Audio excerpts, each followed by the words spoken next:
हरियाणा में चूँकि हमको पता है कि हमारी आर्थिक स्थिति, इस आर्थिक स्थिति का एक विषय सबके सामने मैंने खुले रूप से रखा है। आज मैं फिर उस बात को दोहराता हूँ कि हमको हरियाणा में अपने खर्चे कम करने होंगे, हमको अपनी आय किसी न किसी रूप में बढ़ानी होगी।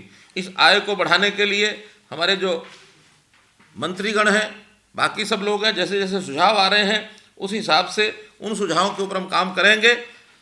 लेकिन एक विषय मैंने जो थोड़ा संकेत किया था कि हम जो अपनी भर्तियां हैं, उन भर्तियों में यूनिवर्सिटीज़ के अंदर जहां आवश्यकता नहीं है वहीं नहीं करेंगे, बाकी जगह आवश्यकता जहां है उनकी भर्तियां चालू रहेंगी। और प्रदेश में भी जो भर्तियां हमने की हैं, अगर हम पिछले 5 साल 6 साल का हिसाब लगाते हैं तो इन 5 साढ़े 5 साल के अंदर हमारी अभी तक 73,500 भर्तियां ये हमारे स्टाफ सिलेक्शन कमीशन और हरियाणा पब्लिक सर्विस कमीशन से के कारण से हुई हैं। और अभी भी 12,500 ऐसी भर्तियां हैं जिनकी परीक्षाएं हो चुकी हैं, रिजल्ट आना शेष है। यदि रिजल्ट आया है तो उनकी काउंसलिंग करनी है, स्क्रीनिंग करनी है, वो शेष है। ये सब काम जो पाइपलाइन में है ये पूरे के पूरे होंगे, इनको किसी को रोका नहीं जाएगा।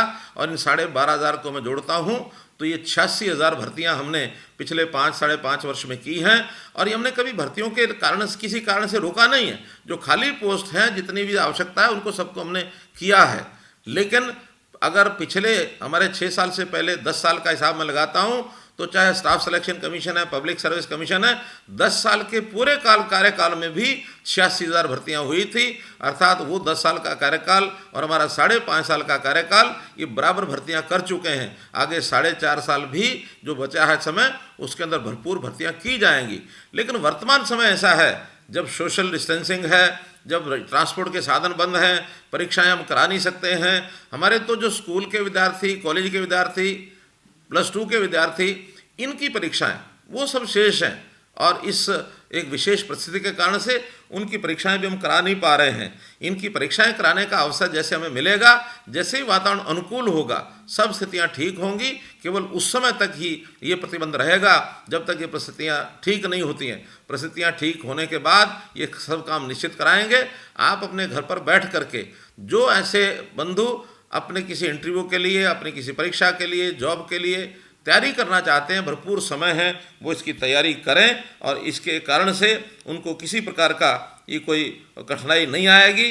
मित्रों, क्योंकि समय ऐसा विशेष है, इस समय विशेष में हम लोग सब लोग कुछ ना कुछ अपने बंधन अगर अपने ऊपर लगाएंगे तो मैं समझता हूँ कि बहुत लाभ मिलने वाला है। मैं तो एक ही बात हरियाणा सरकार की ओर से कह सकता हूँ कि जब मैंने अपने मित्रों से, साथियों के सामने सब विषय रखे तो उन्होंने इसको बखूबी सहयोग करने का जो एक प्रकार से संकल्प दोहराया, जिसके कारण से मुझे बताते हुए आपको संतोष हो रहा है कि सभी 90 विधायक, उसमें 13 मंत्री हैं, 77 MLAs हैं, उन सब लोगों ने अपनी 1 महीने की तनख्वाह, सैलरी ये पूरी की पूरी कोरोना रिलीफ फंड के अंदर ये डाल दी थी। और न केवल इस 1 महीने की सैलरी उन्होंने दी है, बल्कि आगे 1 साल अर्थात अप्रैल से लेकर अगली मार्च 2021 तक पूरे 1 वर्ष 30% सैलरी का अपना कट लगवा दिया है कि 30% की सैलरी हमारी कम कर दी जाए ताकि सरकारी खर्चों को कम किया जाए। मंत्री बंधुओं से जब अलग से बातचीत हुई तो उन्होंने कहा कि हमारे पास जो डिस्क्रिशनरी कोटा है, जो हम समय समय पर अपने हाथ में लेकर के खर्च करते हैं, ऐसी राशि जो 100 करोड़ रुपए से ऊपर है, उसमें से सब बंधुओं ने ये विचार किया कि हमको इस राशि को कम करना चाहिए। तो मुझे ये बताते हुए संतोष हो रहा है कि कुल मिलाकर सभी मंत्री, हमारे स्पीकर, डिप्टी स्पीकर, हमारे गवर्नर महोदय, सब लोगों ने मिलकर 51 करोड़ रुपए की राशि इस बार कम खर्च करने का और एक अपना संकल्प दोहराया है ताकि हमारे सरकारी खर्च में इसका एक प्रकार से बचत हो सके। ये सब काम किए हैं।